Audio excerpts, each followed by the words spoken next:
What's the distance between Boscombe Pier and Bournemouth Pier? We are about to find out on this circular walk, and along the way we'll also explore some of Bournemouth's gardens, beaches, cliffs and the town centre. There'll be a pub stop too, otherwise this wouldn't be walks and pubs.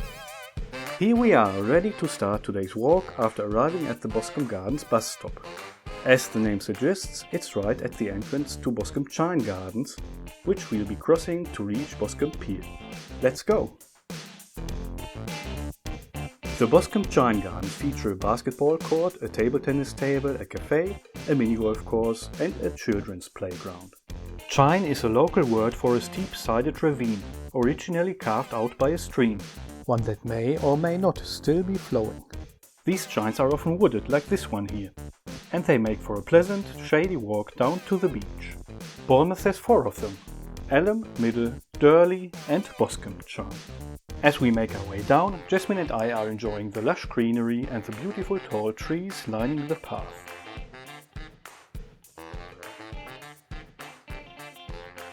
It took us around 8 minutes to reach Boscombe Pier.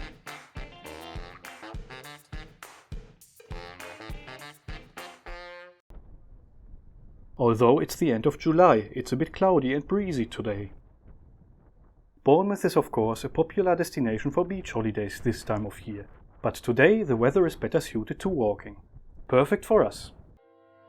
At 600 feet length, Boscombe Pier is the smaller of Bournemouth's 2 piers. It was originally built between 1888 and 1889 and has been reconstructed several times since. One major redevelopment happened in 2007 and 2008, when a theatre building at the end of the pier was demolished. There's a time-lapse video of those renovation works, and if you'd like to watch it, there's a link in the video description. Several handcrafted musical instruments are installed along the pier, and visitors are encouraged to try them. Your musical skills might earn you some extra holiday cash, or just get you banned from the seafront. It's up to you. You will also find a beach shop and takeaways at the pier entrance, with restaurants and a diner nearby. It's rather stormy right now, but since Bournemouth usually gets plenty of sunny days in summer, this can actually be nice for a change. Despite the wind, we're making our way along the promenade towards Bournemouth Pier. While this kind of weather can have its unique appeal, Bournemouth also offers a variety of indoor activities such as the Russell Coates Museum, the Oceanarium, pier amusements, the Hengistbury Head Visitor Centre, pubs, bars, cafes and restaurants, indoor adventure golf, a cinema and live entertainment at the Bournemouth International Centre or Pavilion Theatre, just to name a few. However, I don't want to hide Bournemouth's sunny side from you, which usually looks like this.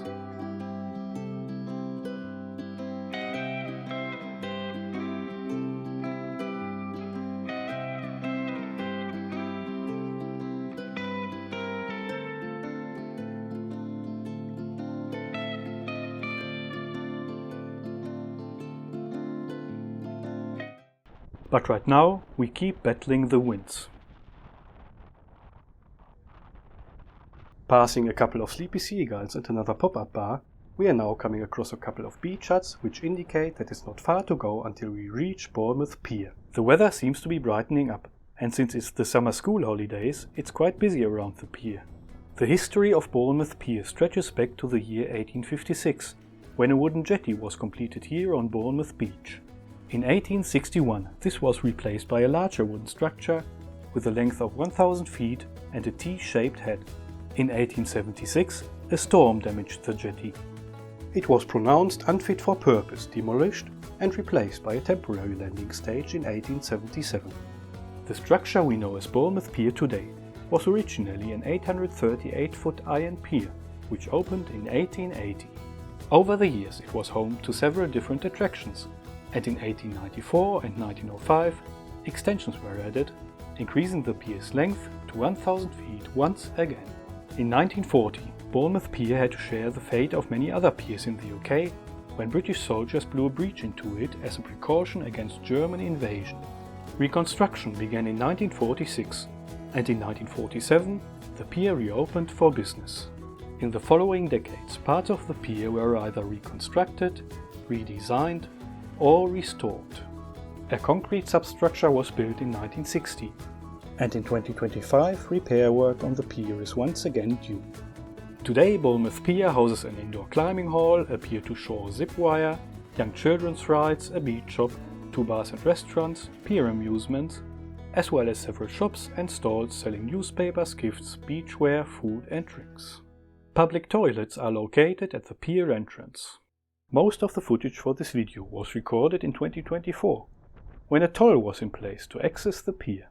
Unfortunately, at the time, I lacked sufficient change to pay it. I do, however, have great news for anyone planning a visit in 2025. It's now free to enter. Long may it continue. So how far have we actually walked between Boscombe Pier and Bournemouth Pier? We'll have to check the map later in the video to find out.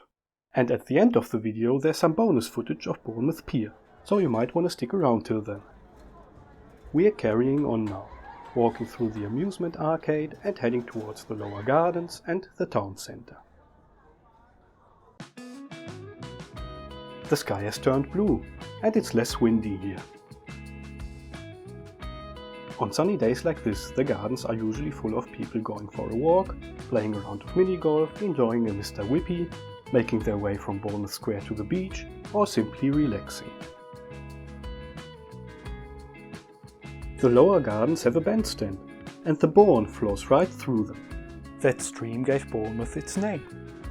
From here you can walk through the central and upper gardens all the way to the Koi Pond Gardens over in the Poole suburb of Branksome.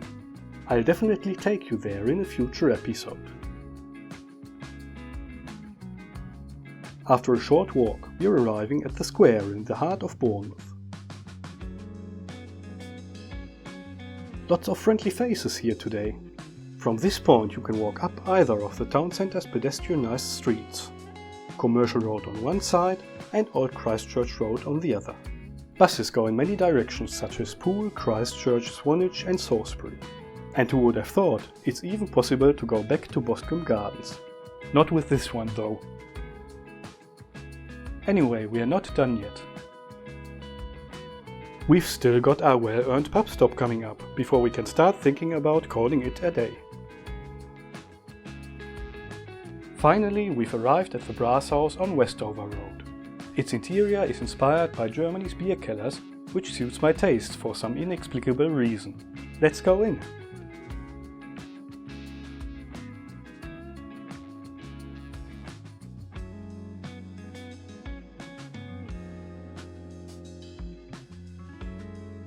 It's a Monday late afternoon, and it's not busy at the moment, though I've been here when the place was absolutely buzzing. The upside of this quieter hour is that I get my walks and pubs pint quickly. I'm going for a pint of cider.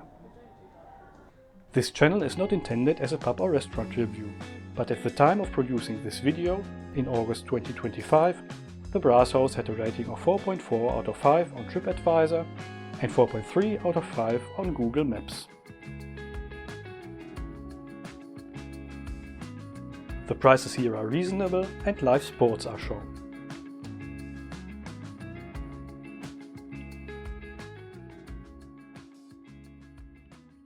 Right, pint finished. Time to get moving again. From here we'll make our way back towards where today's walk began, but with a few sights and a couple of unexpected locals waiting for us along the way. We've strolled up Westover Road, and on the right there's the Pavilion Theatre. At the next bench on Hinton Road, it's time for a lunch break. And a cigar, because this walk's been going brilliantly so far. And off we go again.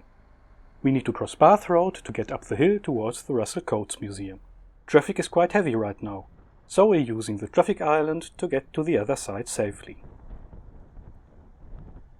Here we are up on the East Cliff, right by the Russell Coates Museum, enjoying our first proper elevated views of Bournemouth Pier, the beach and parts of the route we've already walked. In the distance there are the Sandbanks and Purbeck Peninsulas, which can be seen more clearly in better weather, about 250 yards from here.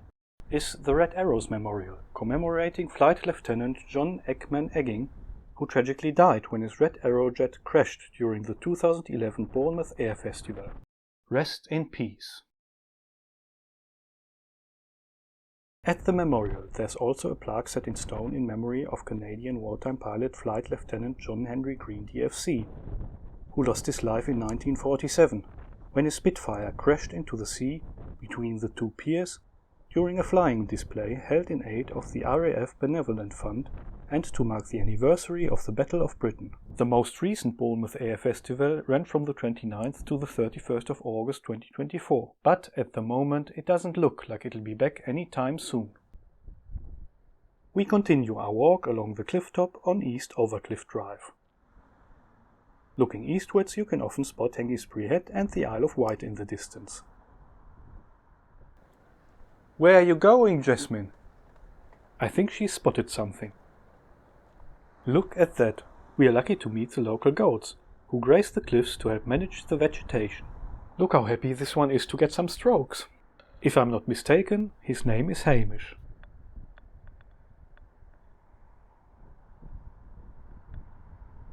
We are finally back at the Boscombe Chine Gardens. Just a few more yards and we are right back where we started.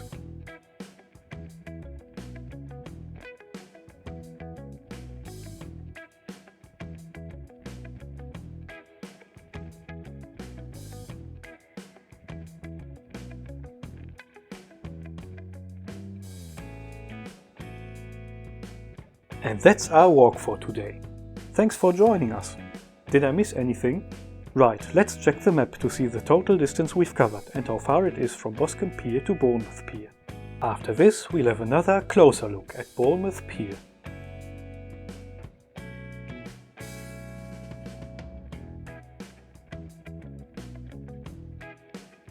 Our walk started at the bus stop named Boscombe Gardens. From here, the first part of the journey took us through the Boscombe Chine Gardens.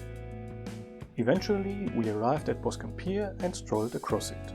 Then we made our way along the promenade towards Bournemouth Pier, admiring Bournemouth's beautiful beaches along Poole Bay.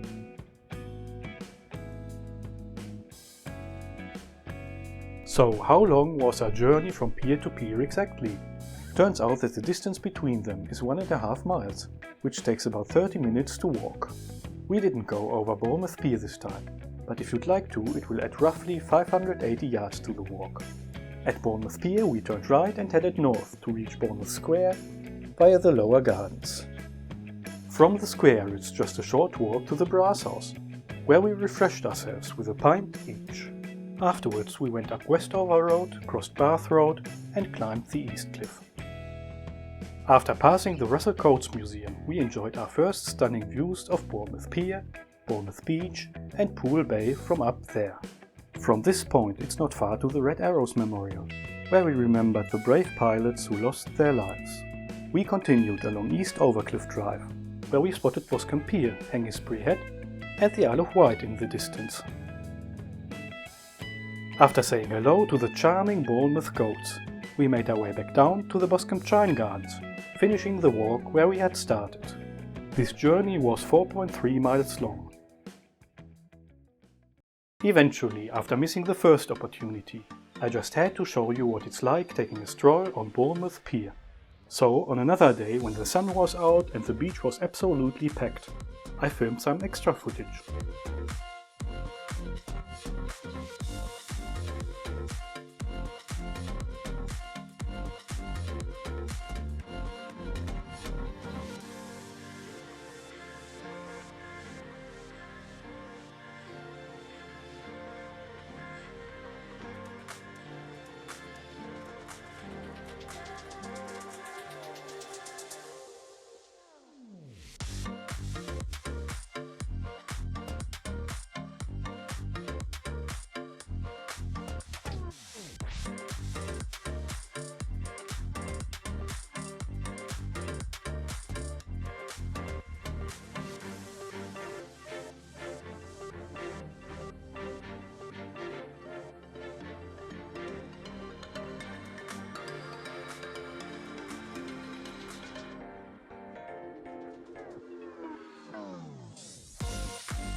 And if you've stuck with me right to the end, I can only assume you've enjoyed it.